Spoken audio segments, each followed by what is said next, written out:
Welcome back, ladies and gentlemen. This is Just the Worst Movie Review Podcast, episode number 12, to be perfectly exact. And as usual, I'm your host, Billy Donnelly, who you can find at JoeBlow.com. This is Infamous, and of course, right here at Just the Worst Podcast. And, well, as the title always says, we review movies week in and week out, like to hit the movies that are hitting your local theaters this coming weekend, the new releases. And this weekend, well, there's a couple out there, but there's one that's dominating the landscape. And unless you've been living under a rock, you should know that Star Wars The Force Awakens is here. And for this particular episode, we're going to get into the whole film. We're going to spend the whole show talking just about Star Wars The Force Awakens. So sorry, Alvin and the Chipmunks 3. Sorry, sisters. That's your fault for opening against Star Wars. But we're going to use the whole show to get into it. And before we get into it, I want to lay it out right now. This is going to be a spoiler-heavy show. We're going to get into the nuts and bolts, the guts of Star Wars The Force Awakens. So if you haven't seen the movie yet, I suggest you just pause right now. You walk away for a little bit until you have a chance to go and sit in a showtime, and then come back and revisit this, and you can take part in the discussion as we kind of get into this. But I'm putting it out here because this is a podcast. You're choosing to listen to this particular show. So as a result, I'm assuming that you have already seen the movie. So I don't want emails or tweets or letters saying how I ruined Star Wars for you. This is on you. This is on you. And when we get into heavy spoiler territory, we'll warn you again there. But just be known that going in, we're getting into all of it. So joining me this week to get into it, and he's super excited because he hasn't had a chance to talk spoilers. Everything's been so vague and generic leading up to this point. But he's a contributor over at USA Today, and you can find him on Twitter at Brian Truitt. Brian Truitt joining us here on the show. So Brian, thank you very much, man. Thanks for having me. We're not going to talk about the road trip at all. I don't know if I can do this. Has anybody even? I mean, I don't know. I go another way to see it. Like it comes up on the calendar, you get the invitation, and you go, what good can come from this? But I happen to be here. I've had, and it's like, we were talking offline about, I have not talked to anybody about the spoiler stuff other than my colleague Carly, who, we were at the premiere together. So, I really haven't talked to spoilers, so this is great. Yeah, it's been weird because you saw it at the premiere on Monday, correct? Yeah. Yeah, and then I took part in kind of the press screenings that started rolling out on Tuesday. And Disney and Lucasfilm were really adamant about, like, don't spoil anything. In your reviews, don't spoil anything. We want the audience and the public to be able to enjoy it. And it was very, and now we're in this very hypersensitive spoiler culture where, just saying like Han Solo's in the movie, somebody's bound to be like, oh, spoiler, you ruined it for me. So you have to be, it's a very careful balancing act to figure out like what you can and can't say. Even just talking about, what would be in the crawl, which is like the first 30 seconds of the film. Somebody would be like, I can't believe you told us that. Even though you're going to learn about it like really quickly as far as the movie's concerned. So yeah, and even talking with people coming out of the screenings and talking to people who have seen it, because of the very nature of social media, nobody wants to be too forthcoming with things. So even when you discuss it with people who've seen it, there's like this veiled secrecy as far as like, yeah, remember that scene that's kind of like that thing. You're like, yeah, I think I know what you're talking about. So I'm super excited to be able to discuss this, and having only seen it once, and now having a few days to think about it. I think I've kind of viewed the film in a certain way. I have plans to see it over the weekend, taking my family and my kids to be able to see it. So I'm wondering how it's going to play for a second time. But you actually have the benefit of having seen it a second time. So after that first viewing and kind of letting your thoughts kind of creep in and really, really taking a good look at it, now you jumped right back into the fire. So we can kind of get into whether or not some of these elements hold up as well. So before we get started, O'Brien, let everybody know where exactly you come from, how long you've been doing this, kind of lay out your credentials so they know that you're legit when it comes to what we're talking about here today. Sure. I've been with USA Today about, I think, 7 years or so. It's been I've stopped counting. I stopped counting the rings on the trunk. But I was there, and I've been there for a while. I was with USA Weekend before that, the magazine that's no longer around. And then prior to that, I was an entertainment editor with the Washington Examiner for 7 years as well. So I've been doing this for a long time. And then, kind of going back to college when I wrote entertainment. So yeah, I've been doing this for a while. See, so and as I always lay out in the very beginning, because people wonder when we bring on critics to talk about films, is every week we like to bring in somebody new so we can give a fresh perspective, different opinion, just kind of a new point of view to whatever films it is that we're talking about. People always go, well, how come the show is called Just the Worst Movie Review Podcast? And, I lay it out every single week, which is that everybody always wants to lay claim to being the most awesome, most spectacular, greatest podcast ever. We'll be a little self-deprecating and just take the bottom rung and kind of set the bar low and hopefully surpass that as far as your opinion is concerned. And you know what? And it kind of leads perfectly into the film that we're talking about here, which is Star Wars The Force Awakens, because you're old enough and I'm old enough to have lived through the prequels. I distinctly remember going into The Phantom Menace, kind of the atmosphere and the mindset of fans as far as what they thought that film was going to be. And going in, it was like, well, this is going to be the greatest thing ever made. And then we all walked out and nobody wanted to look each other in the eyes. It was a very somber time. You didn't even want to really talk about what you saw. And there were the serpents in the forest. Yeah, and you tried to convince yourself that it wasn't that bad. Maybe it was me. Maybe it was just an off day. And going into The Force Awakens, I kind of warned people don't raise the bar so much. Just go in and hope it's good. Hope it feels like Star Wars, and go from there. And the hype has been kind of feeding into this, and I've been kind of worried with some people that maybe it wouldn't live up, because it seems like, especially with the way that Lucasfilm and Disney's been pushing this, that there has kind of been this mindset of this is going to be amazing. And look, so now we set the bar low. I hope people set the bar a little bit lower for Star Wars The Force Awakens, and now we can jump right into it. So the way that Star Wars The Force Awakens is set up is that this film takes place approximately 30 years or so after the events of Return of the Jedi. The First Order has risen from the ashes of the Empire, and they are seeking out Luke Skywalker, who has vanished, disappeared off of the face of the galaxy, I guess, and they are looking to find him and destroy him so that they can wipe out the last known remaining Jedi. And on the other side, you still have the Rebel Alliance, now known as the Resistance, as well as the Galactic Republic, I believe, who is also seeking to find Luke Skywalker in order to return some sort of balance to the galaxy, help sort of quelch the First Order, and keep things on the up and up after the death of the Emperor and Darth Vader. So that's where this picks up. New cast of characters, some old favorites. Let's get right into it. Star Wars The Force Awakens. What did this one do for you?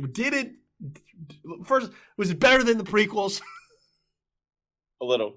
No, it was a lot better. I mean, I updated my rankings a couple of days ago. I mean, I think it's a strong number 3 at this point. I think it because I go Empire and then New Hope, and then it was Return of the Jedi. But I think, I mean, as much as I love Return of the Jedi, I think this is a little bit better than that. Yeah, I think Return of the Jedi gets kind of this retroactive kind of hatred a little bit. Everybody wants to shit on the Ewoks, and something. But there's some really good stuff in Return of the Jedi. Like I Good love stuff. Yeah. I love all of Jabba's palace. Like everything Jabba's palace, I love. And I don't mind Endor. I understand the point of the Ewoks. I think there's some good stuff there. But everybody wants to go, oh well, they're just trying to sell toys and kind of shit on it. And yeah, people have kind of asked me, it's been a weird conversation to have since seeing the film, because people want to know what you think about it, but they don't really want to know. Like, so what did you think? And you're like, well, and they go, oh, don't tell me. You're like, well, why did you ask? And even then, like, I'm trying to be protective about it. Like, do you really want me to tell you? Like, you're going to see this. Like, do you really want to know all that much? And people keep asking, like, well, where does it rank against Return of the Jedi? And I say, well, it really depends on how you view Return of the Jedi. Like, that's a big deal. But also, I think it's hard to kind of put it in perspective with the rest of the saga, because I've only seen this film once. You've only seen it twice at this point. And the other films, the original trilogy, like, these are films we grew up with. Like, we've seen these films countless number of times, and I saw them 5 times in the theater. Yeah, and we know them inside and out. Yeah. So it's hard to like take this when it's so fresh, when it has like that newness of it, and say, well, where does it really rank, until like we've seen it repetitively and over and over and over and over and over and over, and been able to really get into it and say, okay, now I kind of know where it is. But yeah, I would agree. Like, this feels much more like a Star Wars film than the prequels ever did. And that doesn't mean that it's not without its problem areas. I think there's a couple of rocky spots that we'll get into throughout the show, but it has that right feel. It has that right tone right from the get-go when it first starts. It feels like it belongs in this galaxy. It feels like a lived-in place. And that was one of the knocks on the prequels, I think, that has kind of always stuck, is like, it just felt so glossy. It felt so shiny, so new. It felt like somebody trying to make a Star Wars movie with a lot of computers at their disposal. And this feels like it actually lives and breathes in that galaxy. For sure. And I think, I think J.J. Abrams does a great job here of just making it modern and relevant, and just kind of making sure that there's always, there's that Star Wars DNA, but yet there's a lot of his own DNA. There's a lot of fresh stuff too. But I think that the real key here is bringing back Lawrence Kasdan. I mean, you look at, he was a screenwriter in Empire. He was a screenwriter in Return of the Jedi. And he wasn't around for prequels. Probably the prequels would have been a little better with him around. But I mean, the guy knows how to tell a story. And I mean, I think you have him and Abrams together, and it's magic. Yeah, and it's the right tone. It's Star Wars. Yeah. I mean, the prequels weren't Star Wars. No. And they were, I don't know what the hell they were. But I mean, I think Revenge of the Sith, you had parts of that were Star Wars, where you're like, okay, I get where you're coming from now. Finally, it took 2.5 movies, but I got you. But yet, it really didn't. I mean, still, it was kind of like that weird prequel, whatever the hell that was. And I think it didn't kill the franchise, but no one cared about it for a long time. And it wasn't until Clone Wars came up, and that was kind of good. That kind of was like Star Wars, even though it was still in the Clone Wars. It felt more Star Warsy. And then when when Lucas sold it to Disney, and then Kathy Kennedy got involved, and Abrams got involved, and Kasdan got back, and then it's and I think those people understand Star Wars. So I think, and that's why we have a Star Wars film finally for the first time in 32 years. Yeah, it's amazing that it's that long, because there are people who grew up with the prequels and they like them. They find them to be okay.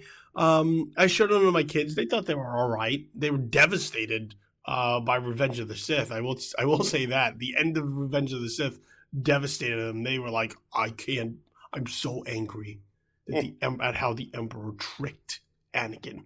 And I was like, all right, well, just don't ever watch it again then, if that's how you feel. You don't have to put yourself through it. But so, there are people like that was their first exposure to Star Wars, and they kind of grew up with it, and much like we all grow up with different things when we're kids and we view them later in life and we go, I was a stupid kid. I don't know why the hell I like that. But the original trilogy has kind of stood the test of time because they're such good stories. They're such good characters. They strike the right tone. They're entertaining. They're fun. Like that was the thing to me about the prequels is like they never felt all that much fun. The Phantom Menace is a chore to watch. There's no fun about that at all, talking about trade embargoes and shit. And you're like, what? Who is this movie for? Like, even as an adult, I don't want to get into it. And The Force Awakens, like, right from the get-go, you have the crawl, and then you kind of descend upon this meeting between Max von Sydow and Oscar Isaac as Poe Dameron, kind of talking about this map, this missing piece, trying to locate where Luke Skywalker is. And Poe Dameron is set up to be like this fantastic pilot. He's the most daring pilot that the Resistance has. And right away, you're kind of thrown into this action set piece with stormtroopers descending down a pond and kind of this gunfight or laser fight or whatever it is, blaster fight, however you want to call it within the Star Wars universe. And right away, like it feels exciting. It feels thrilling. It feels like you're sitting back, and if you have popcorn, like this is a popcorn movie right there for you. Like you're just throwing popcorn in your mouth. You're like, this is great. And that's right at the get-go before we even kind of get into the story. So I think, right away, Abrams and Kasdan figured out a way to just kind of capture the imagination and bring you in. Like that was the real key, is like right out of the gate, we got to get you. We got to get you. We got to let you know this feels like Star Wars. And then everything after that is gravy. And I think right in the first few minutes, they managed to do that, and any type of concerns, any type of worries, any type of negativity kind of just seeps away, and you're in for the ride. And that, I think, is one of the real strengths of what they did, is they managed to convince you right out of the gate that, yes, this is Star Wars. Star Wars is back. We know what we're doing, and it'll be okay. Well, and the great thing, and kind of piggybacking on that, I think, that sets up everything. But it also, the great thing about that scene is it shows you that it's going to be a little bit different too, because Kylo Ren captures Poe Dameron, and a couple of stormtroopers kind of bring up Poe and just kind of stick him on the ground, and there's like there's like a pause, and he's like, "Do you talk or do I talk?" I mean, that's like an Abrams Kasdan thing, and we've seen so much kind of clunky dialogue out of Lucas over the years. Even in the original trilogy, some of the dialogue's a little iffy. But I mean, that's just a great moment, because you're like, okay, we're in a new generation of Star Wars here, because it's kind of funny. Yeah, it is funny, and it feels authentic. Like it feels real, that like kind of this. This daring pilot, but he's got a little bit of smart ass to him. He's Indiana Jones. I kind of started thinking about it because I mean I was like, okay, who's the Han Solo? Is it Finn? Is it Poe Dameron? But it's like almost Poe Dameron's a little bit Indiana Jones, because he's like, he keeps getting put in these bad positions, and he kind of talks his way out of it. Yeah, so he's able to figure it out. Yeah, yeah, and yeah, it is. It's this kind of really unique moment, because you're in this situation where you have these stormtroopers descending upon this village. You know that there's this map. You have the introduction of BB-8 right there as well. So okay, well, now we have a new droid that's been everywhere. So I kind of at least know a little bit about what I'm seeing. And yeah, then you have this dark masked figure coming down who is very very representative of Darth Vader, very very much a kind of a replica of Darth Vader in a number of ways.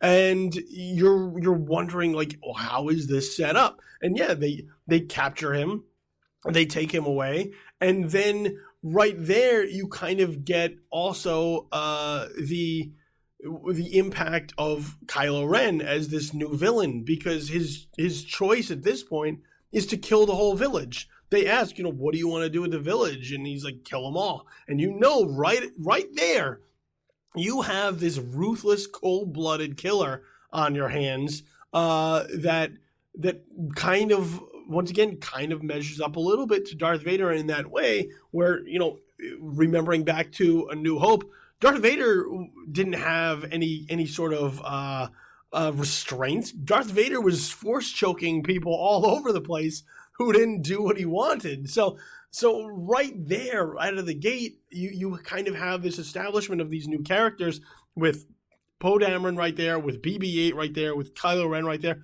and also with John Boyega as Finn, as kind of this stormtrooper with a conscience who's looking at what's going on in the village and saying, I don't know that this is what we're supposed to be doing. So now, within the film's first few minutes, you've already managed to kind of give the audience a really good look at who some of these new characters are before you start to get into the familiar. Well, and it's powerful because in that same moment, the Kylo just like kill everybody, and you see Finn not be able to. I mean, we don't know he's Finn yet. We just see it's a stormtrooper, but we see him put down his gun because he does not want to do this. So it's a character defining moment for two people at the same time. One person is going down a dark path, and the other person is not. The other person has decided to, this isn't right. Yeah, and as a result, it starts to lead into that character development. And, that's one of the things that the prequels did really poorly is character development, or making the characters interesting. Right here, you have the start of these characters, and as you progress through the film, characters like Finn, characters like Kylo Ren, characters like Rey, who's introduced kind of right after with Daisy Ridley, you start to see their characters unfold. You start to get an idea of who these characters are, what's going on in their head. And yeah, are they brought in together through coincidence and chance, like many of the other encounters that happen in Star Wars? Sure, but the new characters are interesting enough. There's enough there to say, I want to follow them on this journey. I want to see what becomes of them. I want to see what they're all about. And once again, that kind of goes back to Kasdan and Abrams cracking this script and figuring out, if we're going to incorporate new characters, we have to make them interesting. We have to make the audience care about them and want to know more about them, as opposed to like, well, here's Jar Jar Binks, who we threw in here, who you don't give a shit about. You actually hope this character dies by the end. You don't really hope that for these characters. You want to know more about them. Yeah, I mean, there's not a clunker in the bunch. I mean, I think, you look at Rey, and it's just like, where has she been this whole time? And, because she's she's probably one of the greatest Star Wars characters that's ever been created, because there's so much in one person. It's very much a Luke Skywalker journey that she's on, but yet she's not whiny. She's not whiny. She's capable. There's a lot of emotional stuff invested there, because, she keeps wanting to go back to Jakku because she's waiting for her family who abandoned her when she was like 5 to come back and get her. That's kind of powerful, she's wasting away really her whole life on this junk planet, scavenging for like little pieces of equipment just to get like a weird green piece of bread from this guy, from who's kind of a dick. And, it's just kind of living life one day at a time, just waiting for something to happen to her. And, her destiny is obviously in space, just like Luke. But she's so much more capable, especially at first, and then it only kind of grows from there, especially kind of, get to the end, and she's like, it's just like, oh, I didn't see that coming. So she's just a really neat character. Yeah, for all everybody always wants more, quote unquote strong female characters. I don't want to hear that anymore. Yeah, like this is it. Like you have a gem in this one, because yeah, as you mentioned, like she can hold her own. This is a young woman who can handle herself. She's on the hero's journey.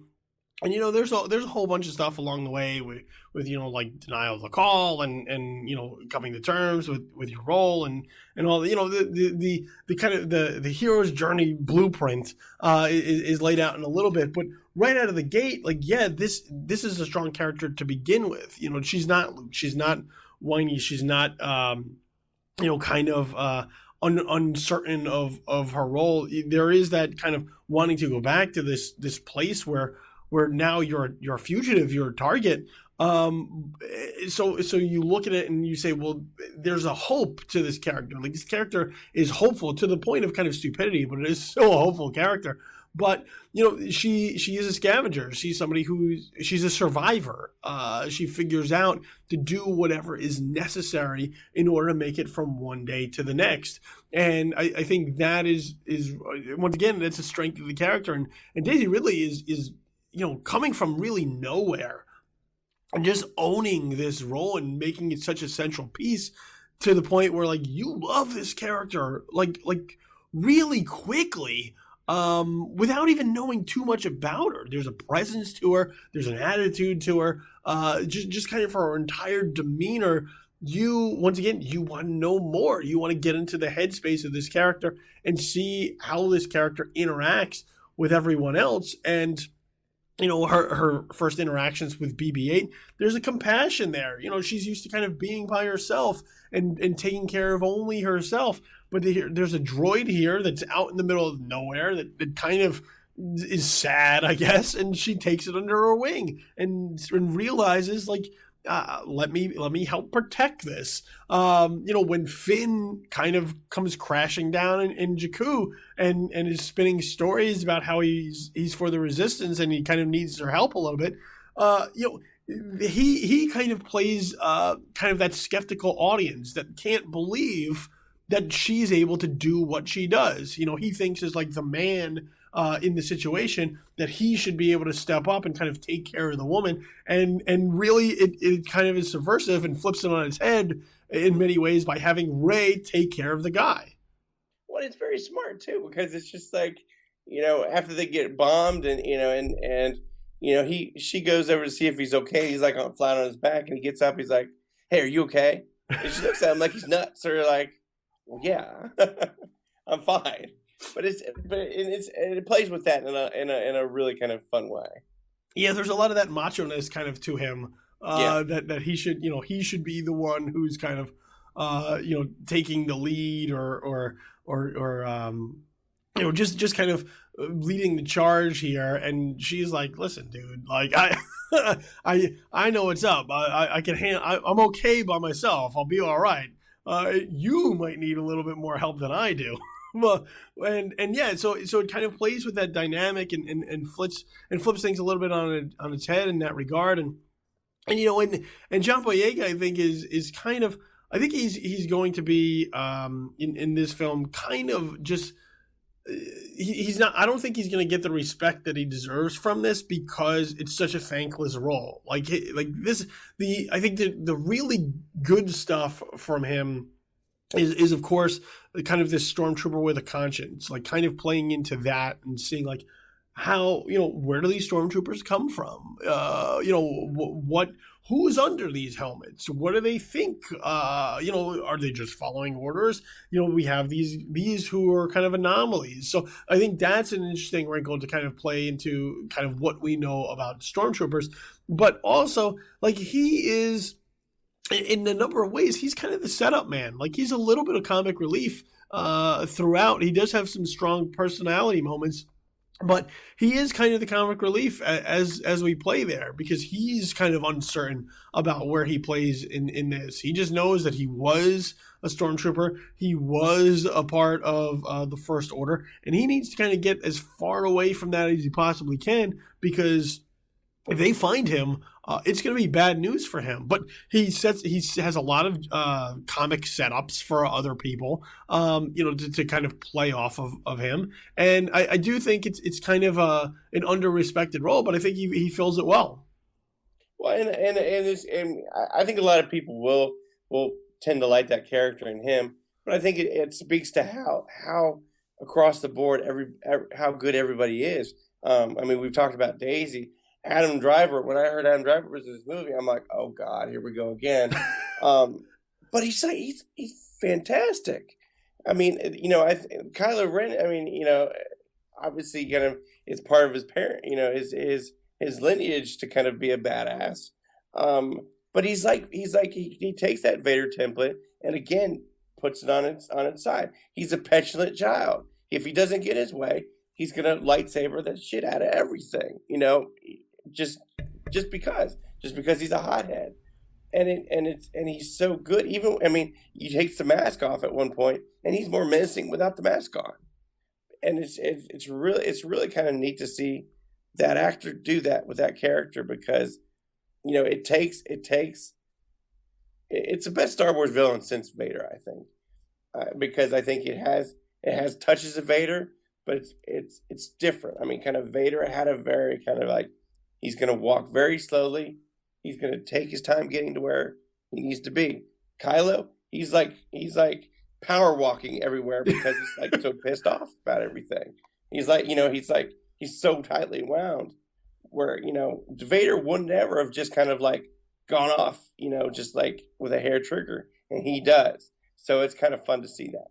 Yeah, Vader had much more of just a lot of what he did was based off of just intimidation. Just intimidating presence in front of you. It's a huge guy with this mask. You kind of know what he's capable of.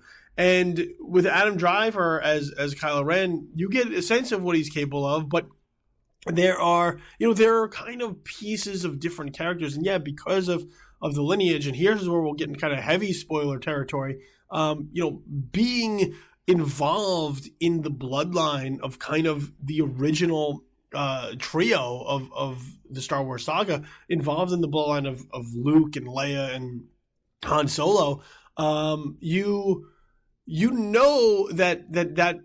takes a big part of it. And so you have kind of different pieces of these characters and the bloodline is a part of it. So, there's some parts of Vader there, with Darth Vader being his grandfather. There's parts of Anakin Skywalker there, prior to being Darth Vader, where, he is very angry. There's a temper there that could go off. But unlike Anakin at that point, who is very much like, why isn't it me? Why don't they, very whiny to the point where like people wished we didn't learn how Darth Vader came to be. This is a guy who will channel that anger in a much more destructive fashion. Like if he hears something that he doesn't like, will he go to a force choke, much like Vader? Yes. Will he take his lightsaber out and just wreck shit? Yes. And watching that makes him that much more dangerous, because, watching somebody lose their temper and kind of fly off the handle, it's very uncomfortable. If you ever see that just in real life when somebody does it, it's very uncomfortable. What do you say? You just kind of are like, okay. So when these moments happen, like, you realize just how dangerous this individual is. And, I think the helmet works, because it does add that air of mystery to him. And, when he takes it off, I think that's one of the real surprising moments of the film too, is that when he takes off the helmet and you realize that it's just Adam Driver. Like there's, there's no scarring to him. There's no disformity. There's nothing about him that would say this guy needs this. But he does it to kind of pay homage to Vader. He does it to kind of present that menacing presence. And it presents this unique dichotomy between both halves of that character, because he's just he's kind of a regular guy in that way, at least in terms of his appearance. But you want to delve more into what this character is about. And as the film kind of goes and you get a better understanding of who he is a little bit, this is a really interesting character. I think the most interesting of the new characters, because of the fact that he's so complex. Yeah, I mean, I would agree with that. I mean, it's kind of going in. He was the wild card because you don't know how that character's going to go, but he nails it. I mean, it's a great character, and it's one with there's a lot of emotion there because he's been pulled to the dark side by Supreme Leader Snoke, who we really just still don't know who that is. Um, but yet, Leia, once we reconnect Han and Leia, Leia's like, there's still some light in our son. Go get him. Gotta bring him back. And she's force sensitive. We know she can sense stuff. So she doesn't feel like he's a lost cause. I think Han knows he's a little bit more of a lost cause, but I think there's, as a father, he wants to do right by his son. I think he takes some of the blame for the fact of, like, whatever happened between him and Luke to make him turn against Luke, to make Luke go vanish off to wherever he is. Something happened there. We don't know what happened there yet. But Han feels like, he needs to get his son back. And that's the kind of cool thing about, kind of we're going to really get spoiler now, when, kind of in that one great moment where they do have a confrontation. You're even hoping deep inside. You kind of don't, he's not going to turn good, because this is only the first movie in a new trilogy, and this is a new villain. But there's still some hope as an audience member where you're like, come on, dude, you're not totally bad yet. Don't go full Anakin on us. Yeah. Yeah, that moment to me, and there is kind of this ultimate meeting between them. You kind of, the way that look, I'll give them credit, because I think I think Abrams learned a little bit from kind of Star Trek Into Darkness, as far as like trying to hold off on these kind of big reveals, and the idea of Kylo Ren being the child of Han and Leia isn't really played up that much as like this huge surprise. They kind of, along the way, they give kind of clues until they finally pull the curtain back and give you the whole thing. But it's not one of those, it's not like the Darth Vader, like, I am your father kind of moment. It's more kind of along the way, where once it's revealed, you're like, oh, okay. And now we're still moving on. So I think in that respect, like, I think they learned a little bit from kind of, I think Abrams learned a little bit from kind of the Khan reveal of trying to, like, have this moment build up and be this thing, only for it to maybe fall empty if you didn't build it properly. I do think that moment kind of with Han and Kylo Ren, I wish it would have hit me a little bit more. I think, kind of when that scene starts, it feels a little bit inevitable to kind of have that, because now you have this confrontation, and as you mentioned, prior, when we kind of get the reintroduction of General Leia, and they're talking about Kylo Ren, and Han Solo's like, I saw our son. I didn't get the feeling.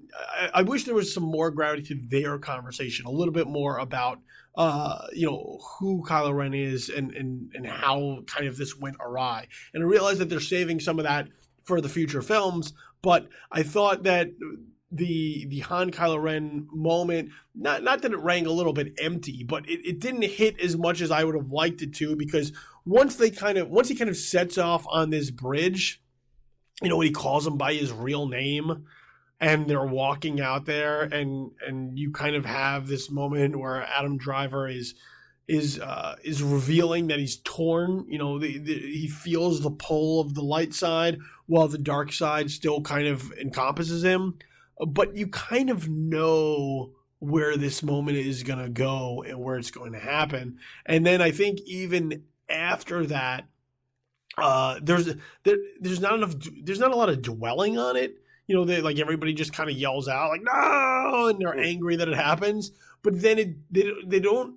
I think they move on very quickly from it, and they don't kind of let it sit there to let you know, like, hey, Han Solo is not around anymore, and that's a big deal. Yeah, I think, and it does. For me, it seemed a little. I mean, that whole kind of thing did seem a little rushed because it feels like there should have been a little bit more to it, like you were saying. And you kind of wonder if he was like kind of pulling him in and just kind of being full of shit and saying, I'm torn," just to get him close so he could just lightsaber him, in the chest or something. But I think you're right. I think I like the fact that, like, okay, Han's dead. We got to get off. We got still got a mission to do. We got to blow up this very large battle station and then live, and survive for the next movie. So let's get going. So I think that's a very real thing. I think you mourn your losses later, but you live to fight another day. So since we're talking about Han Solo, let's talk about kind of the reincorporation of familiar favorites. Han Solo, General Leia, Chewbacca, R2-D2, C-3PO. I thought that they did a good job of making them a part of this universe again without them kind of taking it over, without it becoming their films. They are complementary pieces. I think the reintroduction of Han Solo and Chewbacca is great. I think that their dynamic continues to work. I think every interaction kind of with Han Solo and Chewbacca pops. And then as a result, every kind of interaction with Han Solo and these new characters kind of, there's a chemistry there between Harrison Ford and Daisy Ridley, kind of, who reminds him a lot of him. And also, with John Boyega, who he can see a little bit out of. And like this, Harrison Ford over the years has kind of become, I'm not going to say lazy, but when you watch a movie with Harrison Ford over like the last decade or so, like his performance really goes in two places. Like he's either like the kind of he just has the rumbly, quiet voice, or he does the yelling thing with the pointing. Like that's like all the range of Harrison Ford. And I thought here he kind of got back to the charm of Han Solo. The first scene, like when he first comes back with Chewbacca, there's this really kind of weird scene where he's smuggling again, and it's a scene that kind of feels out of place within the rest of the film, but it's there to kind of let you know that the Han Solo of old is back, and he's trying to kind of turn on the charm and smooth talk his way out of a compromising position like he used to back in the day with like Greedo or Jabba, where he knew that he was in some deep shit and the best way that he could get out of it was to talk his way out of it. And I just, I thought that was nice to see Harrison Ford and Han Solo kind of mesh once again. And it felt, it had that comfort level. It felt like, yeah, they got Han Solo right again, which is a good thing. For sure. And I think Leia says it later, kind of for whatever happened between them, the estrangement caused them to kind of go back to their natural states. Her leading, him kind of being in the underworld.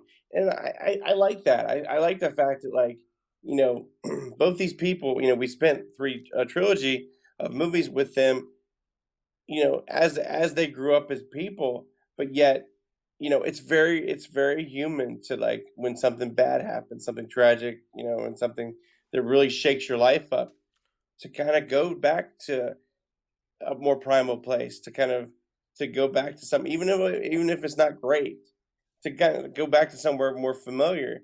And for Han, that meant, okay, we're gonna get into trouble again. We're gonna get smuggled. We're gonna get on the Guavian death gang's shit list. So I mean, I feel it's very natural for that character. If something bad happens and he doesn't know how to deal with it, to just be like, screw it. I don't need to be a hero anymore.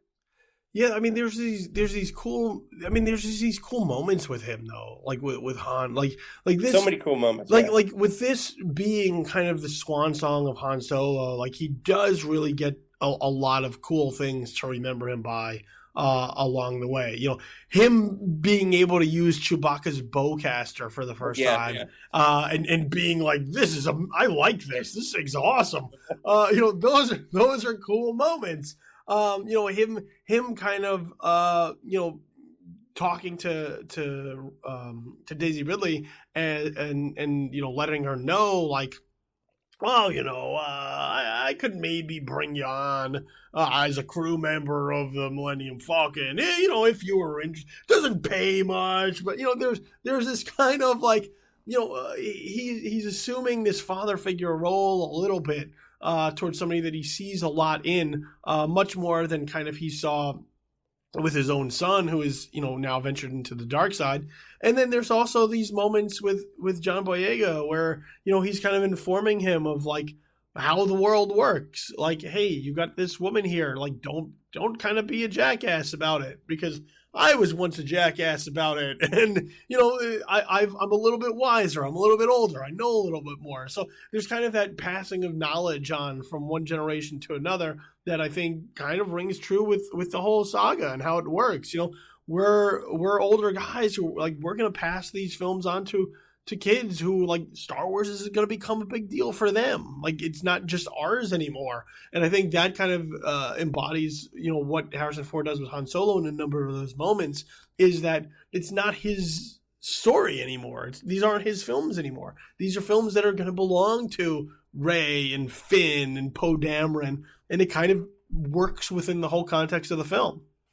Yeah, I mean, it's very. I mean, the Star Wars movies have always been about family and destiny and passing on one's legacy. And I mean, you saw it with in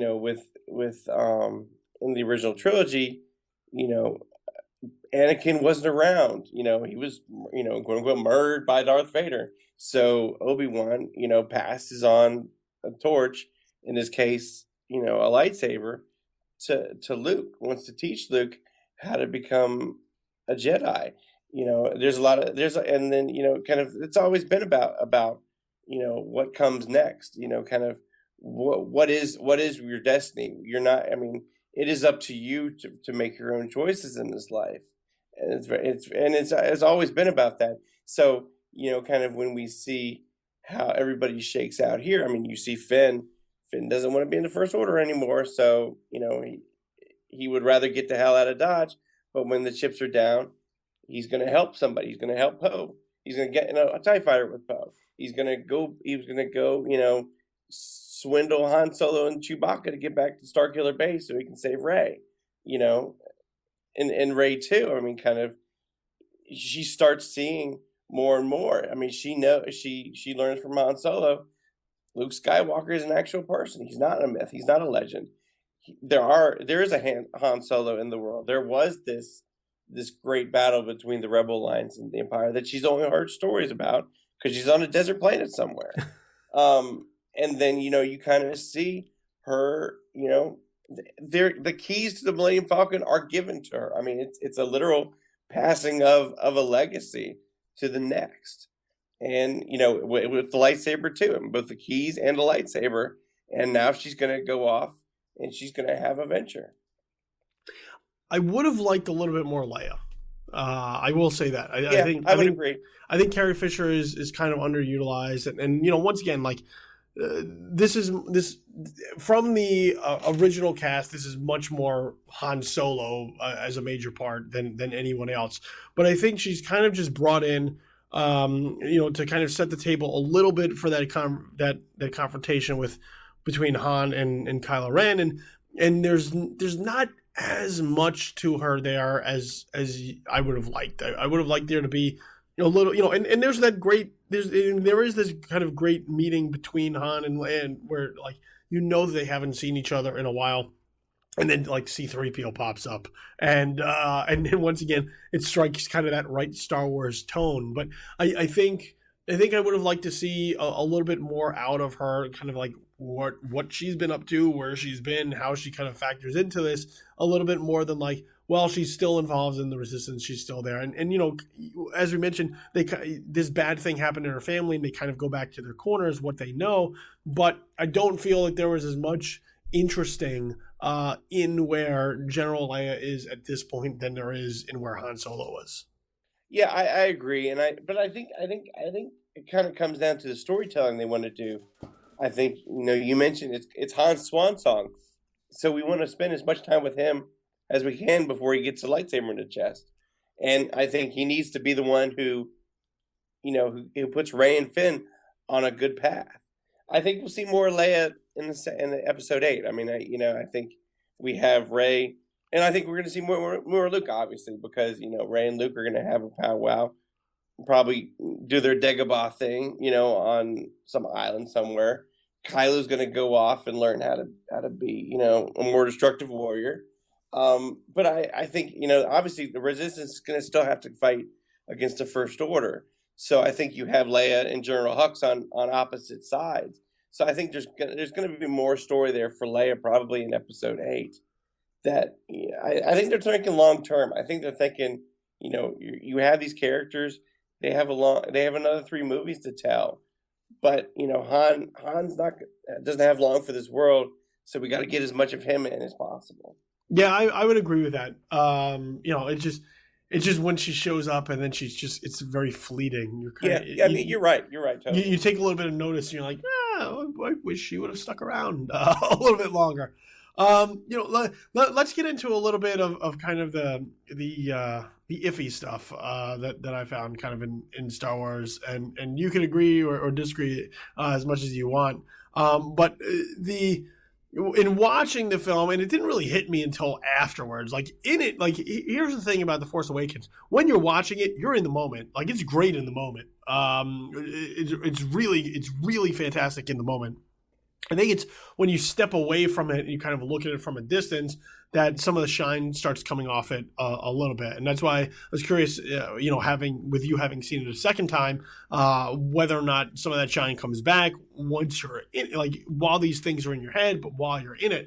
Because having, seen it early in the week and then having a few days to think about it, you start to look at it. And one of the things that kind of stood out to me was that the film doesn't do a whole lot to kind of stand on its own, to tell like its own original story. There's a lot of kind of, not callbacks, but there's a lot of familiar beats that we kind of see from previous films, whether it's A New Hope. It's a little too familiar. Yeah. Or Empire Strikes Back. And as a result, it feels kind of like almost like a funhouse mirror.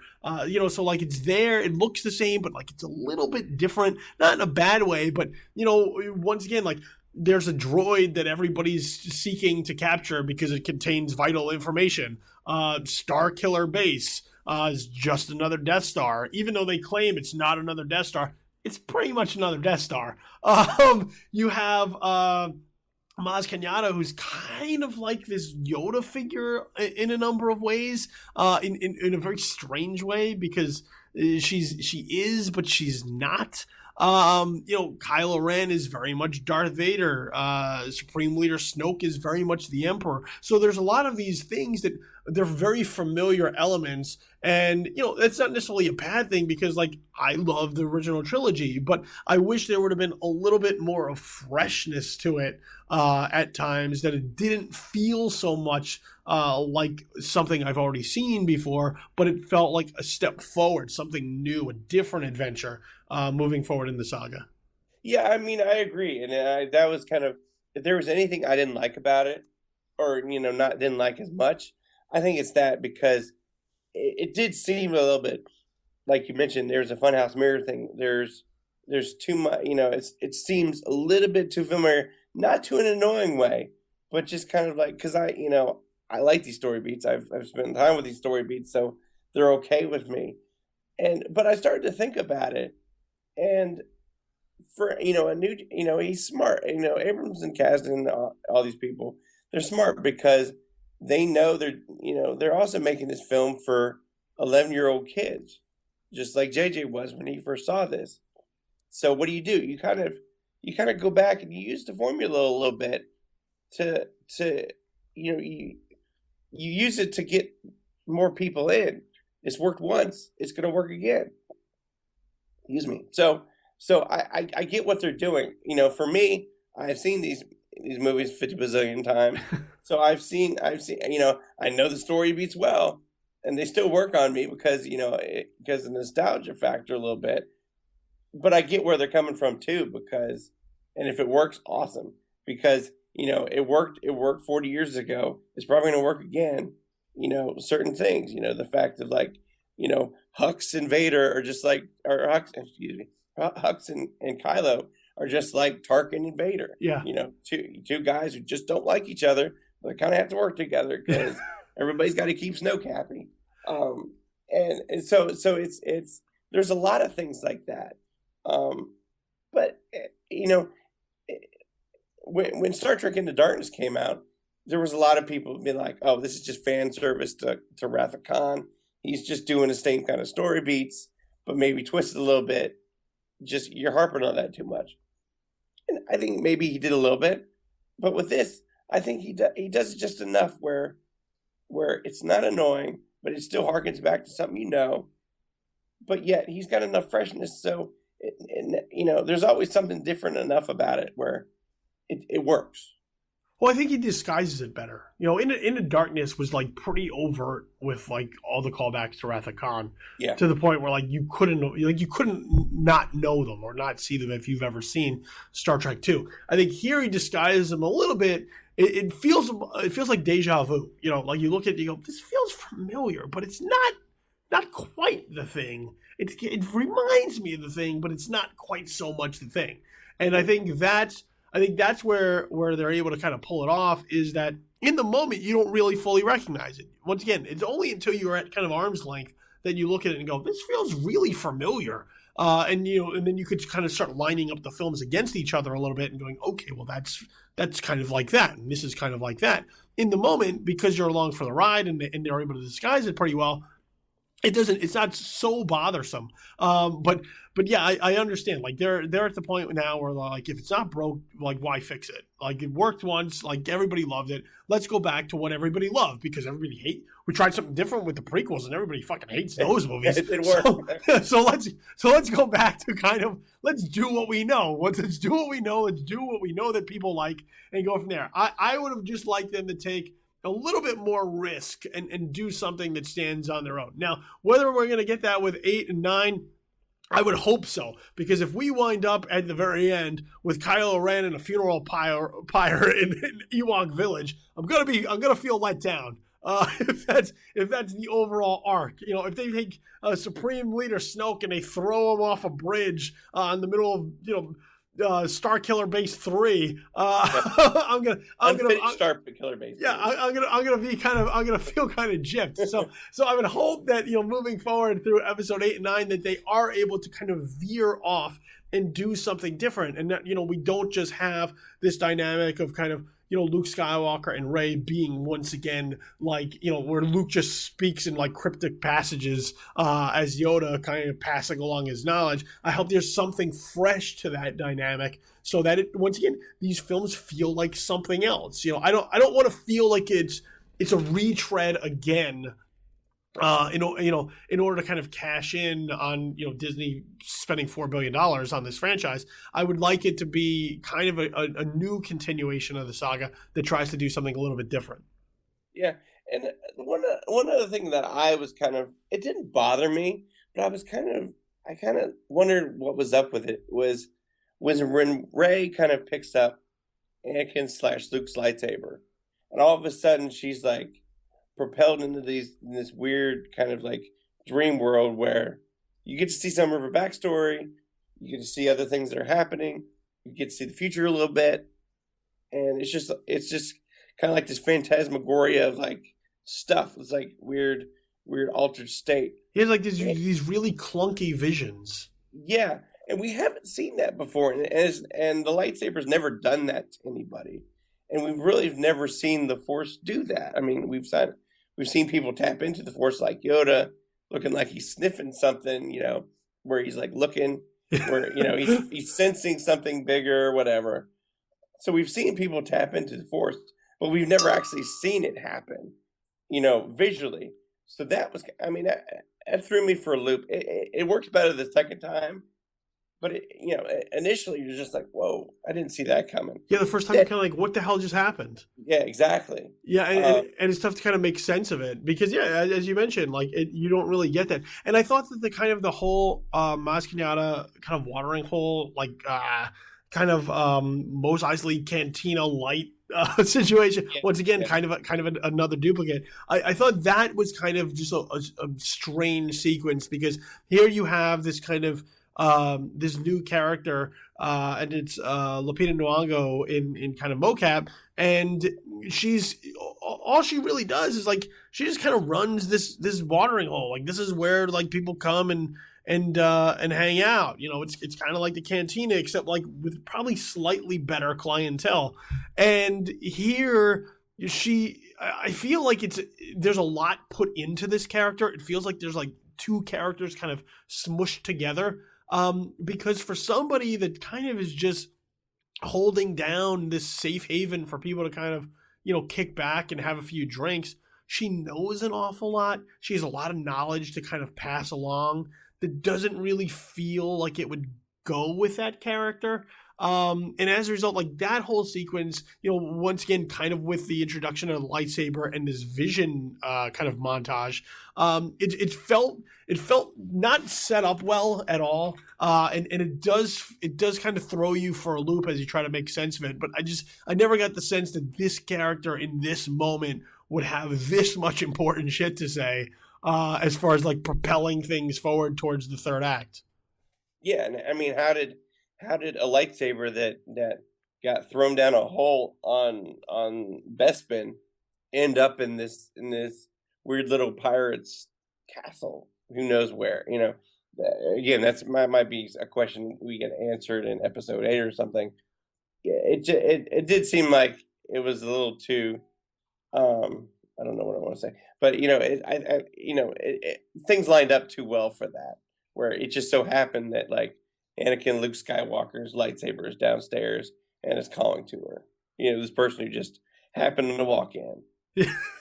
Yeah, and then the other character that didn't really hit all that well with me was Supreme Leader Snoke, with Andy Serkis doing mocap as kind of this Gollum again. Yeah, Gollum reject. Yeah, I mean, it's kind of a callback to the Emperor, and you kind of just see this like giant hologram like sitting forth, like kind of Abe Lincoln at the monument, looking down upon everybody. But you don't really get a full sense of like his place in all of this yet. The Emperor, you kind of got a pretty good idea of who he was, and how he fit in. And when you look at the rest of the First Order, you look at General Hux and Domhnall Gleeson there, what his role is. Kylo Ren, you kind of get an idea of who his role is. This guy is said to be a little bit more of an enigma, a little bit more of a mystery, but I don't necessarily know that he's established well enough to take on that power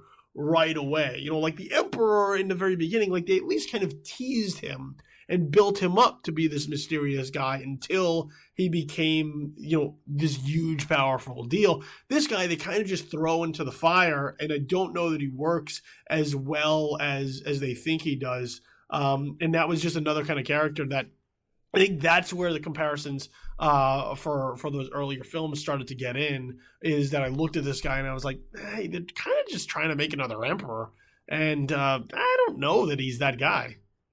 Yeah, I mean, I think they're going to get into him, obviously, probably in episode 8. We might not even get to, they might be setting things up for episode 9. We might not know really his origin story or who he is until like then. Whether he's a Sith Lord, whether he's not, who knows. But, I mean, that might be a mystery he's going to keep going for a while. Yeah, I'm once again, like, I'm sure the deeper we go, we'll learn a little bit more. But I think he was one of those characters that at least kind of at the outset felt a little crammed in to kind of make sure that they got him in when he might have been better served to save for later when they had kind of the room to get into it, and it didn't feel necessarily so rushed.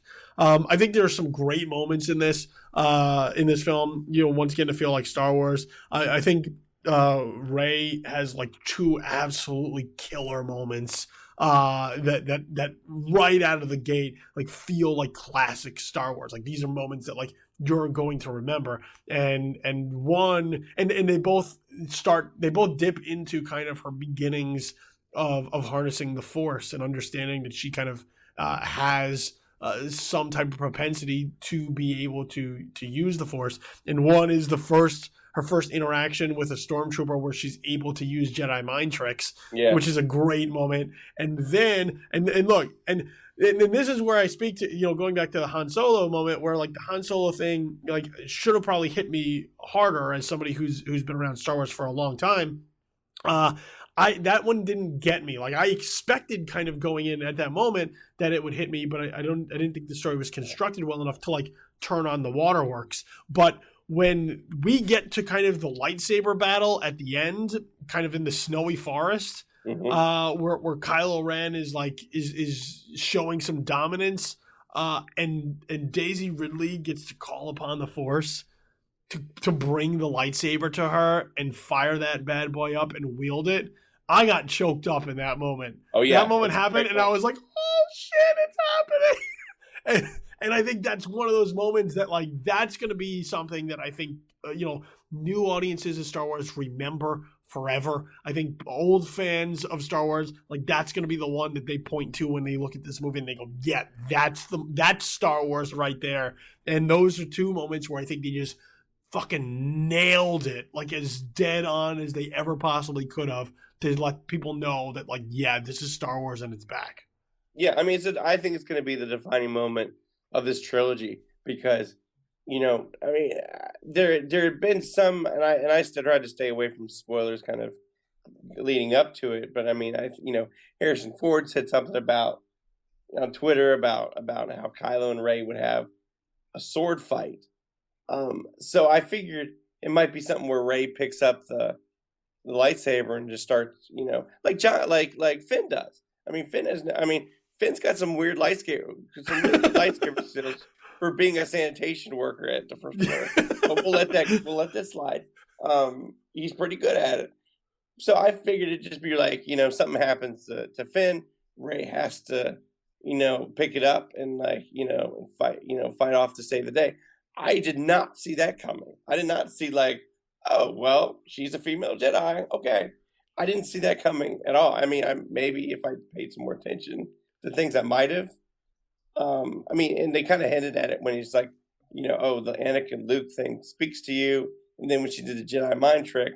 But I mean, like Leia's Force sensitive. Rey just might be Force sensitive. But it's just like when she calls upon it, switches it on, you're like, okay, this shit's for real now. I mean, yeah. I mean, because we got a female Jedi now. Yeah, because it's great because and there's some suspension of disbelief that's really called in because Finn, he's like, I need a weapon. They're like, you have a weapon, and he's wielding this lightsaber, and he's holding his own. He's not great at it, but he's good enough that he doesn't die. So you're like, all right, I'll ride with this for a little bit and see where it goes. But yeah, like once he has this fight with Kylo Ren, and Kylo Ren like kind of kicks him down, and Kylo Ren is looking at kind of this moment of triumph where he can kind of slay the both of them, and he reaches out for the lightsaber because once again, this is a part of his heritage, this is a part of his family history, and he knows that's this lightsaber, that's like his birthright. It belongs to him. And when he reaches out for it and the lightsaber flies past his face into her hands, as it's happening, like you kind of know that it's coming, but it's not real until it actually happens. And then once it happens, you're like, yeah, and you saw it with a crowd on opening night. So like, does that moment play as well as I think it does?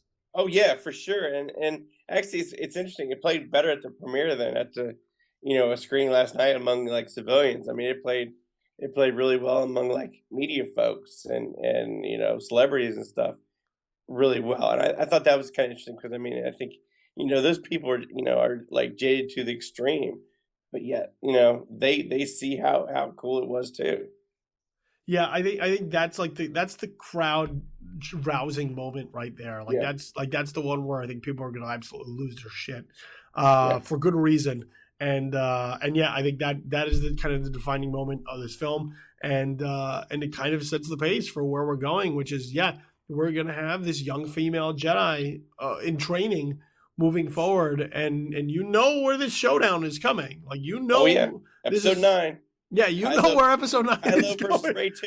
You're going to get Kylo versus Rey 2 in a knockdown, drag-out fight, except and once again, there's going to be this level of complexity there because, you're going to have Rey kind of as being the new disciple of Luke Skywalker, filling the role that Kylo Ren once had, and he's going to feel like kind of this forgotten son as he's once again kind of torn between the light and the dark side. So I think there's a lot of layers there for them to explore. I overall, I would say, look, I don't think this is a great Star Wars film. I think it's really good. I think it's a good start to getting it back again. And much like the prequels didn't, it has me interested with where we go next. It has me excited, it has me enthusiastic, it has me back in the Star Wars mindset of like, yes, Star Wars is back and I'm excited to be a part of it. And that, I think, was the real key that they had to kind of unlock. I think that's the real major mission that they had to be able to accomplish here with The Force Awakens is getting the fans back on their side moving forward. And I think they were able to do it in spades.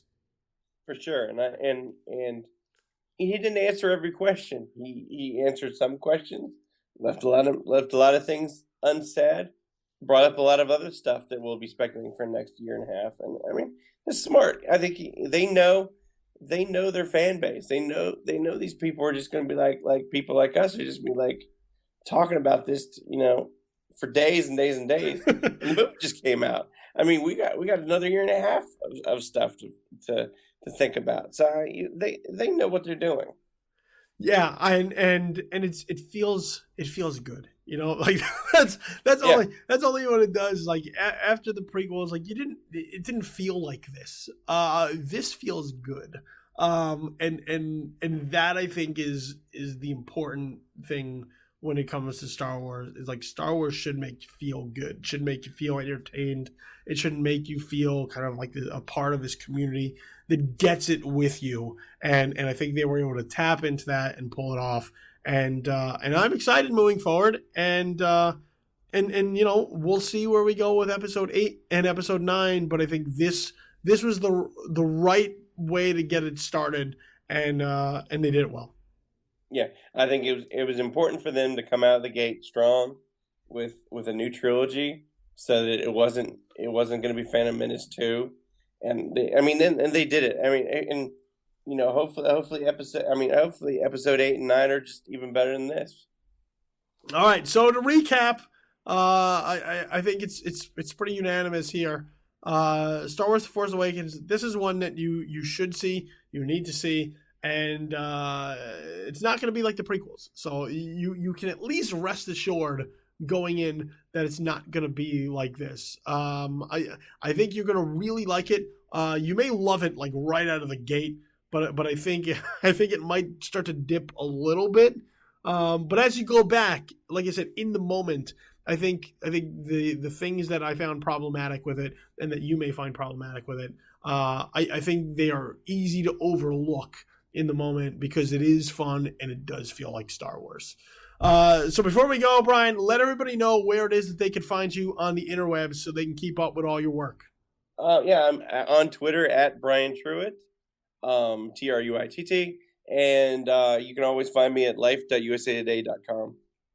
All right, and you can find us on social media as well. Make sure you head over to the official Just the Worst Podcast Twitter handle. That'd be at JTW Podcast, as well as on Facebook, facebook.com/Just the Worst Podcast. I'm on Twitter as well, so at Infamous Kid, that's where you want to follow, and on Facebook, facebook.com/Bully the Kid. All the podcasts that you can find are on SoundCloud, so soundcloud.com. Just search for Just the Worst Podcast, and all of our variety of shows will come up, including this one. And over the holidays, we'll have everything set up. The RSS, the iTunes, the Stitcher feeds, they are coming. I do promise you that. It's been crazy hectic as we've kind of gotten into Star Wars season. It's not even holiday season anymore. It's the Star Wars season. So all of that stuff will be ready to go. But in the meantime, make sure you head over to soundcloud.com, search for Just the Worst Podcast, and all the shows will come up. You can find all my work at joeblow.com.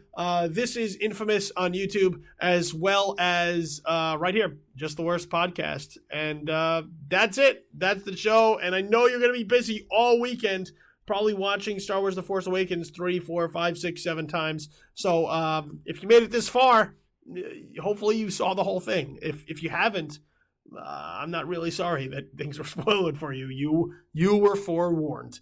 So that's it. That's the show. We'll be back next week, run through kind of all the big giant movies that are dropping on Christmas Day that are just going to get shoved into smaller theaters while Star Wars continues to dominate the landscape. But a new Critical will be back here next week to kind of run through those films. So I want to thank Brian Truitt for joining here. I know he's excited and truly relieved to get a lot of this spoilers off of his chest. Yes, So I'm glad we were able to provide that outlet. And as usual, I'm your host, Billy Donnelly. So we'll be back next week. Make sure you tune in. So for Brian, I'm Billy. Just get out there and find something to watch because there's plenty if you look hard enough. This week, it's definitely going to be Star Wars The Force Awakens. So this has been Just the Worst Movie Review Podcast, episode number 12. We're out. May the Force be with you.